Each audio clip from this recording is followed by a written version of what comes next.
Mobil dinas berplat merah terekam kamera dengan seenak hati menerobos jalan cor beton yang masih basah. Video mobil Kepala Dinas Pemuda dan Olahraga Lubuk Linggau itu pun viral. Dilansir dari Tribun Sumsel, mobil itu dikendarai langsung oleh Purnomo dan keluarganya. Adapun kejadian itu terjadi saat dirinya dan keluarga pulang dari rumah sakit di kota Lubuk Linggau pada Rabu. Purnomo pun berinisiatif mencari jalan alternatif terdekat menuju ke Megang Sakti. Mobil plat merah bernopol BG44HZ ini kemudian melintas di Jalan Tor Desa T2 Purwakarya, Kecamatan Purwodadi, Kabupaten Musirawas tanpa rasa bersalah. Purnomo mengaku tidak bisa memutar balik karena jalan tersebut sempit dan juga menurutnya tidak ada rambu penanda yang memberitahukan jalan itu sementara dicor. Kejadian itu direkam oleh pekerja proyek, namun tetap saja Kadispora seolah tak menghiraukan jika perbuatannya tersebut justru merugikan orang. Akibatnya kondisi jalan yang baru saja dicor itu menjadi rusak dilindas kendaraan karena memaksa melintas.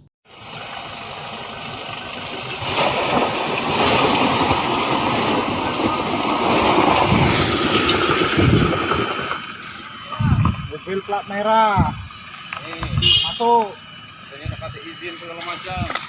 Tengok bos, hancur bos. Hancur bos. Makso. Belumnya makso bos. Pegawai alat. Nah. Atas nama pegawai ini bang. Yalah, mana melewat-lewat lah kau. Aja lah. Ini buat barang bukti bayar aku. Lewat lah kak. Dekat lah. Dari sana kanan. Terus. Kanan. Laju lah bakalan rusak ada apa? Dan untuk bila rendah. Yalah, mutar deh. Mutar deh. Terima kasih kalau saya itu. Sama mutar lah. Yang penting ini aku buat barang bukti bayar. Oke, buat. Kami tak peduli sama